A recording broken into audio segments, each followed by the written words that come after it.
Well, thank you very much. Thanks, everybody, for giving me the opportunity to speak here on behalf of RMI. As we said earlier, I'm TJ Conway, principal in the Climate Intelligence Program at RMI.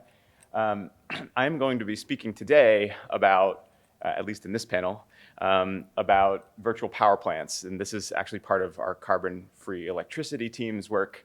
I will do my best to be a good messenger, but if I can't answer your tough questions, I will be sure to get answers later on from my colleagues.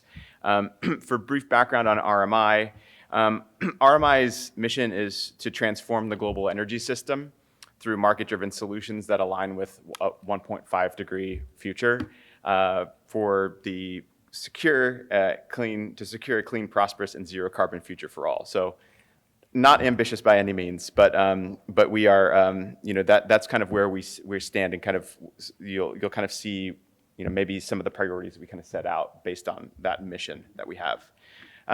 So let's jump into virtual power plants. I will talk first about and I'm going backwards and forwards, just what are virtual power plants and how we define virtual power plants. What are some of their benefits? And I'll elaborate further on some of the partnership ideas that we're putting forth here through the Virtual Power Plant Partnership, which is quite an interesting and recently announced partnership. So the timing is actually very good. Let's jump into it. So what is a virtual power plant? At a high level, a virtual power plant is an aggregation of hundreds or thousands of grid interactive distributed energy resources. Okay, so what does that mean? We can break it down into kind of three component parts. The first is what we would call what we call here the tech, but that's really the distributed energy resources. You can kind of see in the graphical depiction on the right, it's the combination of all the devices that you can see colored sort of under the distribution there.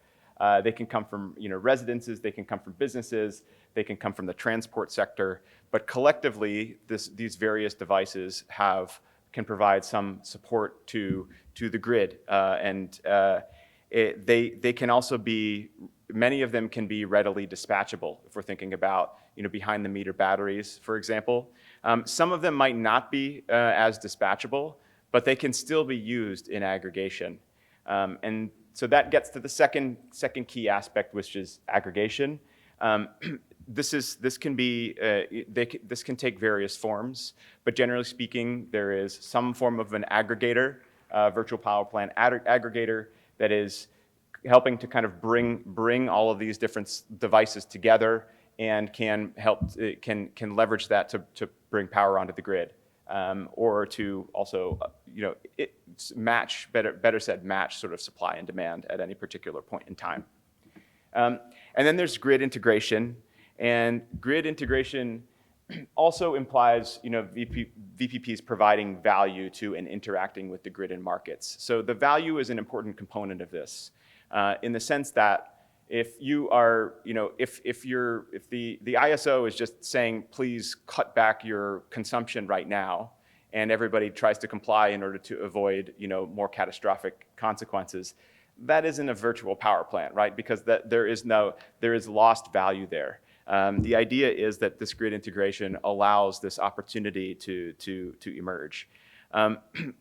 So that is our definition. I would say that some might suggest that this is quite a broad definition. I think that's fair, but we do want to take kind of a broad approach in thinking about this as a concept. There are a lot of applications and a lot of potential benefits. So let's maybe jump into some of those benefits and potential. You can break it down into maybe 5 different buckets, 6, I guess.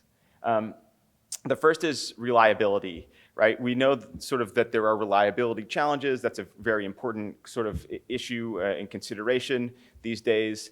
Our estimates are that by 2030, virtual power plants can bring on sort of 62 gigawatts of peak coincident dispatchable capacity.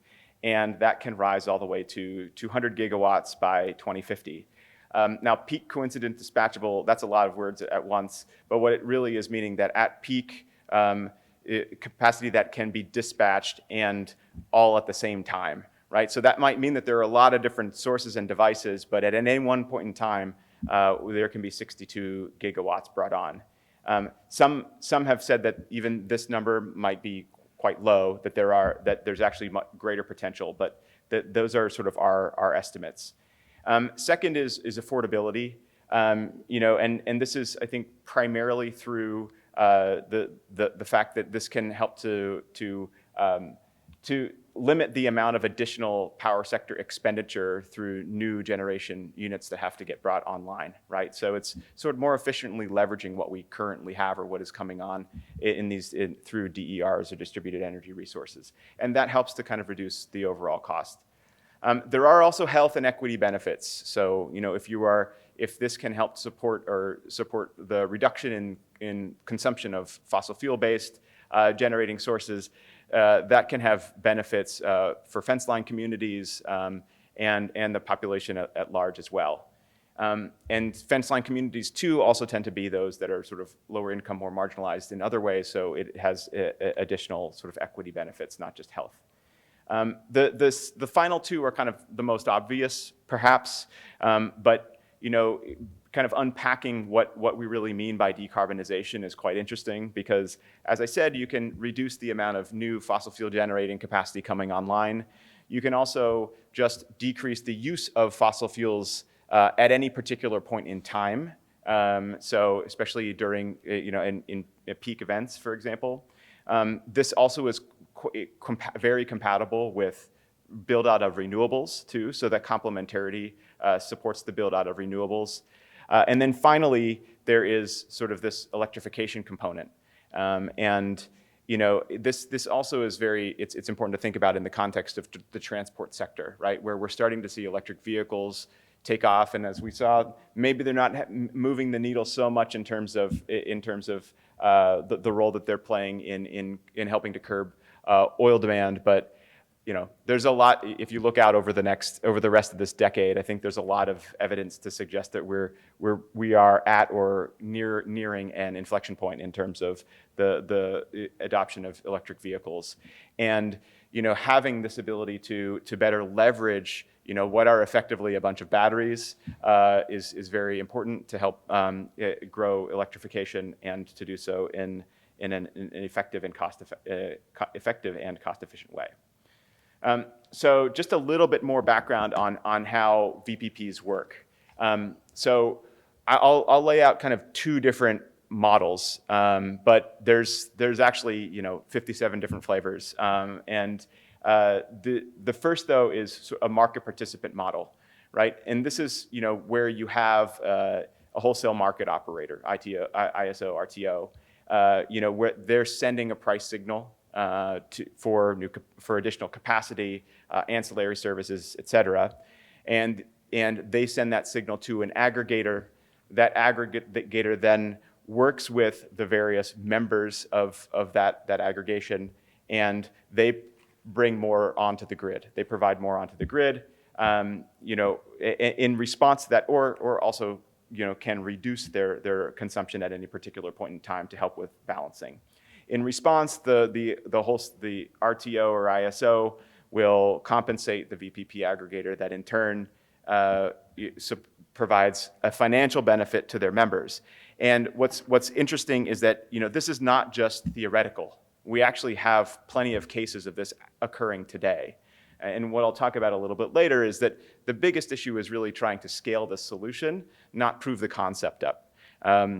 And so, if we're thinking about the specific case of market participant VPPs, we actually had an important event of a very significant heat wave in California in late August, early September, and we had exactly this occur where California's ISO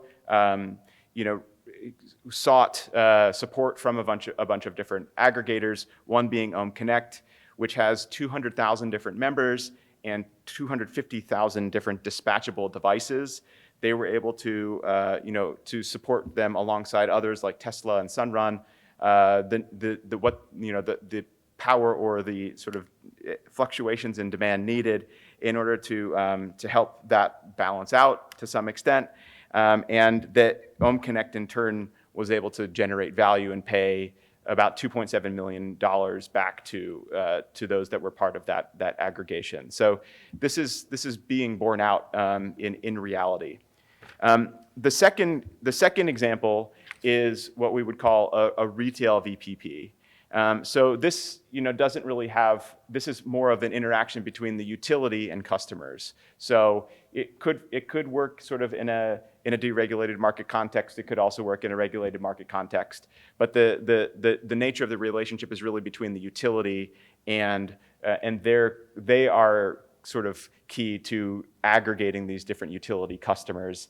And the payment approach might be slightly different, but the idea would be to have certain types of programs that utility customers can sign into and provide annual payments for which the utility can then ask VPP customers to or the utility customers to again adjust supply and demand as needed. And this, again, getting to the point of this being a relatively simplified model, you can also have third parties involved here. It doesn't have to be direct relationship between a utility and the customers. It can be more complex than this. But we do have, again, examples of, for example, National Grid's connected solutions being an example of a retail VPP, and that actually has helped especially in sort of peak summer demand circumstances. In 2020, for example, we saw peak summer demand, VPPs helping to reduce peak summer demand by about 1%. So that's material impact. So that is kind of where, so we've got the proof of concept, and I think, RMI, we don't like to call ourselves a think tank, we like to call ourselves a think, do, and scale tank. And when you get the doing is kind of the proving the concept, and then the scaling is trying to scale that concept. And that's where the virtual power plant partnership is coming into play. So we've just announced this in the last couple of weeks, and we have a range of founding members. You can see here, it's automotives, it's tech, various tech players, and various actors that might have some interest in sort of virtual power plants really taking off and scaling. But this is not, I'll talk about sort of the wider ecosystem toward the end. But these are our founding members at the point of me delivering this presentation. They're delivering this presentation to Rick about a week ago, but the founding members, I can say there might be more coming in the future, and there's definitely quite a lot of interest here. But the mission is to, as you can see here, to catalyze the industry and really change the necessary policies, regulations, and market rules for VPPs to take off and kind of yield the full benefits that we expect there can be. So we have sort of addressed and kind of thought through what some of these barriers really are, and that will be sort of the emphasis of the work that we will seek to do as part of this partnership. The first is just around sort of some of the wholesale electricity market rules. So we have there's policy, there's technology that I mentioned before, and policies kind of coinciding with technology to make this more and more of an interesting opportunity. And that is the key policy is FERC Order 2222, which requires ISOs and RTOs to allow distributed energy resources to participate in wholesale markets through aggregation. But really putting this into practice is quite complex, and so it gets very thorny very quickly. There are a lot of different challenges, whether it's for, just in terms of the timing of the implementation, what is the scope and the eligibility of the different types of aggregations, metering requirements, and sort of the data access, the list goes on. So helping to kind of understand and work through some of those challenges is a first priority. The second is, and maybe it kind of lines up more with the retail VPP model, is the retail utility programs and offerings. So for various reasons, the retail programs may not, they might not be attractive or not even available in certain cases yet. And the reasons include everything from just how reliable people perceive VPPs to be, regardless of the reality, the lack of infrastructure like smart meters and software, lack of integration of different types of programs that utilities have, right? A utility might support 3 different types of technologies, but not necessarily in an integrated way. And that could be for regulatory reasons, not just because of the utility's choice. So, and then finally, sort of the inherent financial incentives around rate basing and legacy planning, et cetera. And then finally, there's industry and policymaker awareness of VPPs. And it's not simply just letting people know that they exist, but rather, if you think about it from the provider's standpoint, there's a significant cost in trying to communicate and explain how all of this works, and sometimes that cost is just prohibitive. So helping to kind of educate the public around what VPPs are and what they can be is also a critical challenge. And so those line up relatively well with some of the priorities that that VP3 is focused on, right? Trying to better communicate and research the benefits, develop best practices across the industry, and then help inform and shape policy development. I don't want to go into the details, but we've got sort of plans to work with the range of different partners and stakeholders over the course of this year and beyond. I'll kind